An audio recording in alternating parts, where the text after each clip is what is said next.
തിരുവനന്തപുരത്ത് നിന്ന് ഒരു തീപിടുത്തത്തിന്റെ വാർത്ത വരുന്നുണ്ട്. തിരുവനന്തപുരം നന്തൻകോട് സ്വരാജ് ഭവനിലാണ് തീപിടുത്തമുണ്ടായത്. 2 കാറുകൾ കത്തി നശിച്ചു.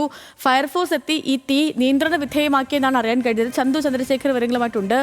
ചന്തു, ഈ കാറിന്റെ ദൃശ്യങ്ങളൊക്കെ നമുക്കിപ്പം വ്യക്തമാണ്, ലഭ്യമാണ്. അതിപ്പം ഈ പ്രേക്ഷകർ കാണുന്നുമുണ്ട്. ഇപ്പോൾ ഈ തീപിടുത്തത്തിനുള്ള കാരണം എന്താണ് പറയപ്പെടുന്നത്? വിവരങ്ങൾ എങ്ങനെയാണ് ചന്തു?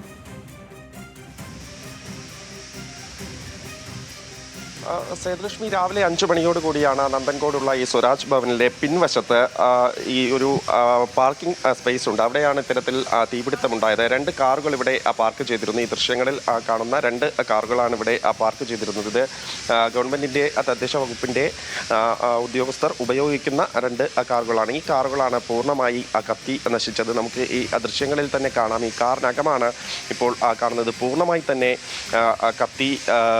തീപിടുത്തത്തിൽ കത്തി നശിച്ചു പോയിട്ടുണ്ട്. പൂർണ്ണമായി തന്നെ ഇതിൻ്റെ ഉൾവശവും പുറവശവും ഒക്കെ കത്തിയിട്ടുണ്ട്. 5 മണിയോട് കൂടിയാണ് ഇത്തരത്തിലൊരു തീപിടുത്തം ഉണ്ടായത്. പെട്ടെന്ന് തന്നെ ഈ നാട്ടുകാർ ഈ പുക ഉയരുന്നത് കണ്ട് ഫയർഫോഴ്സിനെ വിവരമറിയിച്ചു. ഫയർഫോഴ്സ് എത്തി തീ നിയന്ത്രണ വിധേയമാക്കുമായിരുന്നു. പക്ഷേ കാറുകൾ 2 പൂർണ്ണമായി കത്തി നശിച്ചിട്ടുണ്ട്. ഏത് തരത്തിലാണ് തീപിടുത്തം ഇവിടെ ഉണ്ടായത് എന്നത് സംബന്ധിച്ച് വ്യക്തമല്ല. നമ്മൾ ഇവിടുത്തെ വാർഡ് കൗൺസിലറുമായി സംസാരിച്ചു. അദ്ദേഹം പറയുന്നത് തീപിടുത്തത്തിൻ്റെ കാരണം സംബന്ധിച്ച് എങ്ങനെയാണ് തീപിടുത്തം ഉണ്ടായത് സംബന്ധിച്ചൊരു ദുരൂഹതയുണ്ട്. കാരണം ഇത്തരത്തിൽ പുറകുവശത്ത് പാർക്ക് ചെയ്തിരുന്ന കാറുകൾ, അതിൽ ഒരു കാർ പുതിയതാണ്. ഈ പ്രിൻസിപ്പൽ ഡയറക്ടറേറ്റ് LSGD ഉപയോഗിച്ചു വന്നിരുന്ന ഒരു മാരുതി സുസുക്കിയുടെ ഒരു കാറാണ്. ആ കാറും ഈ കൂട്ടത്തിൽ കത്തി നശിച്ചിട്ടുണ്ട്. ഇവിടുത്തെ ഫയർ സംവിധാനങ്ങൾ കൃത്യമായി പ്രവർത്തിച്ചിരുന്നില്ല എന്നും ഈ കൗൺസിലർ ഇപ്പോൾ വ്യക്തമാക്കുന്നുണ്ട്. കുറച്ച് ദിവസങ്ങളായി ഇവിടെ ചില പണികളൊക്കെ നടക്കുന്നുണ്ടായിരുന്നു. ഈ അലുമിനിയം ഫാബ്രിക്കേഷൻ്റെയും മറ്റ് പൈപ്പുകളുമൊക്കെ കൂട്ടി ഇട്ടിരുന്നു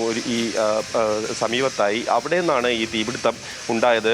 ഏതെങ്കിലും തരത്തിൽ ഷോർട്ട് സർക്യൂട്ടോ മറ്റു കാരണങ്ങളോ തീപിടുത്തം ഉണ്ടാകാൻ ഇടയാക്കിയിട്ടില്ല എന്നതാണ് ഇപ്പോൾ പ്രാഥമികമായി ഇവിടെ മനസ്സിലാക്കിയിരിക്കുന്നത്. അപ്പോഴാണ് ഏത് സാഹചര്യത്തിലാണ് തീപിടുത്തം ഉണ്ടായത് എന്നത് സംബന്ധിച്ച് ഒരു പരിശോധന ആവശ്യമാണെന്ന് വാർഡ് കൗൺസിലർ തന്നെ വ്യക്തമാക്കുന്നത്. എന്തായാലും 5 മണിയോടുകൂടി തീപിടുത്തം ഉണ്ടായി. ഫയർഫോഴ്സ് ഉടൻ തന്നെ എത്തി തീ അണയ്ക്കുകയായി.